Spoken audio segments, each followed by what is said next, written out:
welcome to the Orion Bowl 2025 season. Oh, hello, and welcome to the Orion Bowl 2025 season wrap-up show brought to you in 2026 due to poor planning and laziness on my part. Let's start off by congratulating the Arizona Cardinals. The Arizona Cardinals, I always call them the Cardinals. Just like I don't say the Dennis Trey Gorilla's name right. I don't know what their name is, but it isn't that. But I will never change. I will never change. Arizona managed to win the Orion Bowl championship. Got your ring, got your trophy. Fantastic job. At the end of the day, whatever you can do to get to that final and then find yourself in the Orion's belt of champions, up there in the stars, just forever looking down on the rest of us from your smug ivory towers. Brought to you by My Protein Mousse. It's My Protein. It's a protein. It's a mousse. It's a collab. You put the protein in the mousse. It's additional protein because there isn't the amount of protein in a mousse you want. You would want more protein in a mousse, and that's what My Protein Mousse did, because it's my protein in your mousse every time. So let's take a look at the rest of the Orion's belt of champions. We've got the Las Vegas Harlots. The Las Vegas Harlots, 2017-2018. The Gurley years, I like to call them. He rode Todd Gurley all the way to victory, 2017-2018. And then the Harlots again, this time in San Diego in 2021. He had other players then. Two teams with no Namath in 2019. He had two lineups. I don't remember either of them. The coach's sons in 2020, 2023. I bet Christian McCaffrey had something to do with both of them. 2022. The Baltimore Ravens, for a minute before I was bullied into giving up my ring in the name of decency, the Baby Got Dak. So Baby Got Dak got the heart attack ring. I don't have any pictures of Baby Got Dak, so this will have to do. I mean, I still think he might just be another Will Rouse second team. I've seen no evidence that Baby Got Dak is a real person. Then the 2024, the Immortals that were the Forbesy Niners. Belt and braces, belt and ring. Finishing top and taking the ring as well. Season of total dominance. Brought to you by Hertz and Henry and My Protein Mousse. So we weren't sponsored by them in 2024. So that wasn't true. In 2025, the Arizona Cardinal. You were the best. Were you the best team? I mean, debatable. Did you score the most? Absolutely not. But does it matter? Not a bit, because you beat everyone that was put in front of you all the way to the finish, where you finished strong. You got that ring. Congratulations to you, sir. Congratulations to everybody who is in our Orion's belt of champions. Brought to you by My Protein Mousse. So let's take a look at the 2026 draft order, shall we? We have pick number one. Pick number one, the Minnesota Vikings. Congratulations on avoiding the Toilet Bowl trophy and taking that win in the last game of the season. The Dennis Trey Gorillas now get pick number two. You are now the Toilet Bowl champion, and you will be wearing that moniker on the videos. And I'll put the Toilet Bowl trophy in the post. I don't know where it is. I'll have to find it. It looks pretty grim these days. Pretty grim. The Forbesy Niners take pick number three. I think that's a really nice pick, actually, because there's a lot of pressure on pick one, and you don't always get pick number one right, like I did last season. You know, Ashton Genty. What was I thinking? Going with Unproven over Jamar Gibbs. Imagine if I'd had Jamar Gibbs. Different season. Yep. Anyways, Baby Got Dak taking pick number four. Again, another solid pick. Coach's Sons taking pick number five. A mid pick. I mean, it's exactly mid. So, yeah, slightly less than mid. The Baltimore Ravens. And it starts to make you play with your keepers a little bit more once you start getting pick number six, because so many people will be keeping wide receivers and running backs that they're going to be trying to go for other positions. So that's going to play into my strategy slightly. Team with no Namath with pick number 7. The Legion of Jonathan Taylor with pick number 8. The San Diego Harlots take pick number 9. And the Arizona Cardinal, the champions, obviously bringing up the rear. So MVP, most valuable player of this season, for me, has to be Jonathan Taylor. He carried the Legion for most of the season, putting up 46.10 in week 10. Pretty nice. And that was the highest individual score of the season. Congratulations to you, Jonathan Taylor. And I look forward to seeing how strong your back is next year for the mighty Legion.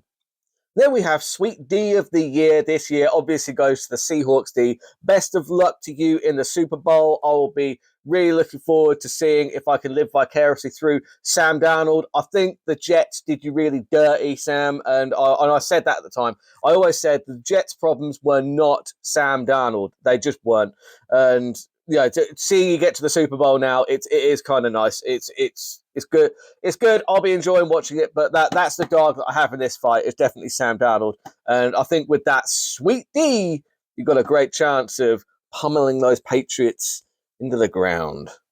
Then we've got Waiver Wire Champ. The Waiver Wire Champ this year obviously has to go to the San Diego Harlots, who did 94 roster moves. I was a close second. I say close second. It wasn't close. I did like 60. So 94 roster moves, 3 trades, and it got you all the way to the final. So maybe we all need to up our roster moves, guys. Like the rest of us will, most other people, I think we're hovering around 20. And 94 roster moves is bloody impressive. Congratulations to you, the San Diego Harlots. And we've got the Trade King. The Trade King, it couldn't go to anybody else. Again, I have no pictures. So sorry, Dak, but you got a whopping 6 trades. Some of them were awful. I feel like you did more than 6 trades. If I'm telling you, I think it was 6 trades. That doesn't. I think that, but I don't think that counts the amount of players because you normally trade about 4 players per trade. So I think that's probably at least you probably traded at least 30 players over the course of the season. But yeah, I mean, some of them were awful, but one of them did allow the Baltimore Ravens to correct their error in not keeping Josh Allen. So for that, I thank you, sir. I thank you, sir, because I will be keeping Josh Allen this season and next season and the season after that. Josh Allen is never, you hear that, Josh? You're never leaving the Baltimore Ravens. You're never leaving. And most disappointing draft player of the year this year goes to Ashton Genty. Ashton, I picked your first pick and you were very, very disappointing. I have no doubt that you're going to come good in the second season on the Team with No Namath's lineup. Hardest name to say of the award goes to Juju Smith-Jackson Njigba. He's going to be scoring first, I believe, in the Super Bowl final. But yeah, that's definitely the hardest name to say. It's right up there with the Dennis Stray Gorillas. They've got worst team of the season. Speaking of the Gorillas, I'm so sorry, Dennis Stray. But look, you were not, you didn't have the best. You didn't cover yourself in glory. But what I do enjoy, that you keep going. You stick by your bold decision making, and there have been some bold, questionable decisions. Some of the trades were just honestly just preposterous. But you kept on going. You set your lineup every week, which is all I ask. That is all I ask as commissioner. As long as people are setting active lineups every week and they are actually playing, then that is all I need. I am not going to punish people for being bad. Far from it. Because look, some of those bold decisions, they go your way, and look, you might be in the playoffs. I made a bold decision. I think it was some called McVitie or something. It was only because Debo was out, and so were all the other Washington wide receivers. So I thought, you know what, this guy's being bumped up to wide receiver 1. Let's see what he's like. Turns out terrible. Turns out he was bad. He was very, very bad. And and the overall Orion Bowl team of the season for 2025, I feel like there's really only one choice here, isn't there? I mean, who would you? I mean, they did brilliantly throughout. They did some fantastic trades. They managed to kind of get hold of some brilliant players that helped them down the stretch. And just overall, they're a classy franchise. Just every year they're a tough game for any team on any given week of the year. And they obviously had their best season ever. I think we know who I'm about to say. That's right. It's the Baltimore Ravens. The Baltimore Ravens are your 2025 Team of the Year. Why? Because I said so, damn it. And I want some damn glory. And yeah, and you know what? My team are, well, I'm always the biggest scout. I'm the one that people want to beat. And that means I'm the best. That's right. I'm the best. I've got no rings. I've got no belts, but I'm the best, damn it.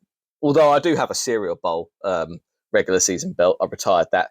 Thank you for that, coach's sons. You know the history of that. It was the three-headed beast. What a season it was. What a season it was before Disappointment Johnson was disappointing. And yeah, my bets for the Super Bowl. I'm going first touchdown, Juju Smith-Njigba, Jackson Smith-Njigba, whatever you want to call him. He's 6-1. And I also like to have a first touchdown score on the other team, just in case.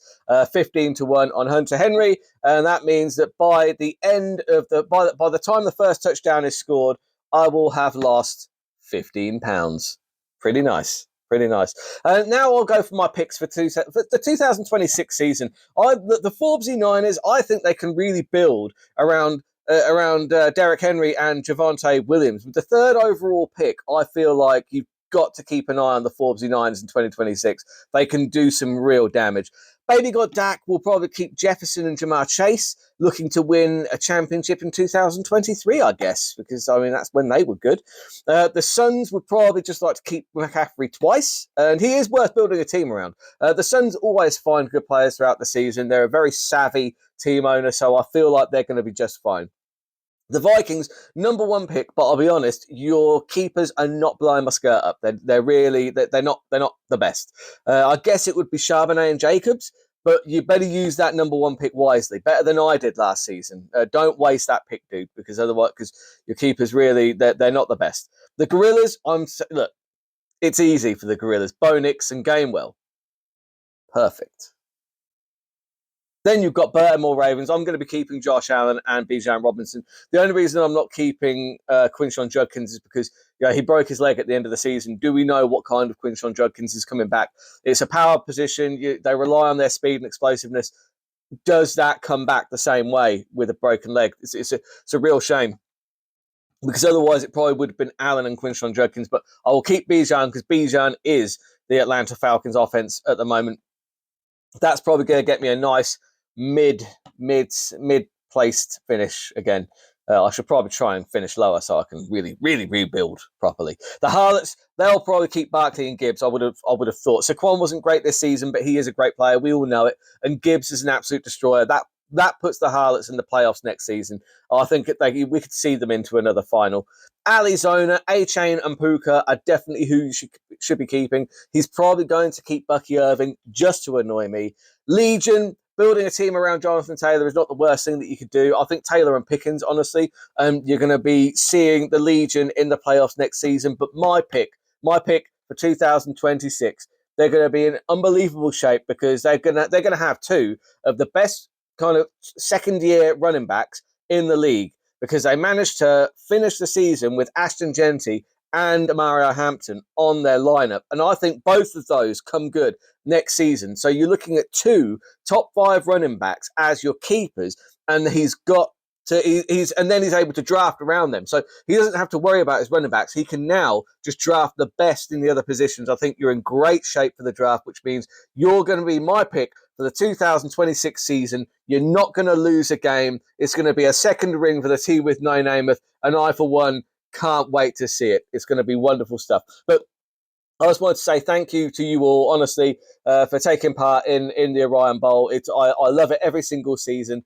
I really do. And just, if I've picked you to win, prove me right. If I've picked you to lose, prove me wrong. And very, very lastly, I'm going to end on a somewhat of a somber note. There is a player in the background who will sadly not be with us next season. You didn't often see him on the videos, but he was always here in the background helping me set things up. And yeah, Glyn, buddy, I miss you so much. And sadly, he's not going to be here next season. I don't know how old Glyn was because we got him. He was a rescue cat. We got him in like 2017. But so for me, it's 2017 to too soon.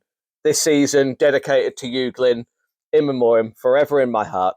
But yeah, so if I picked you to win next season, prove me right. If I picked you to lose, prove me wrong. And until the 2026 season kicks off, Hope you all stay happy, healthy, and I'll see you hopefully at the draft in person. See you then.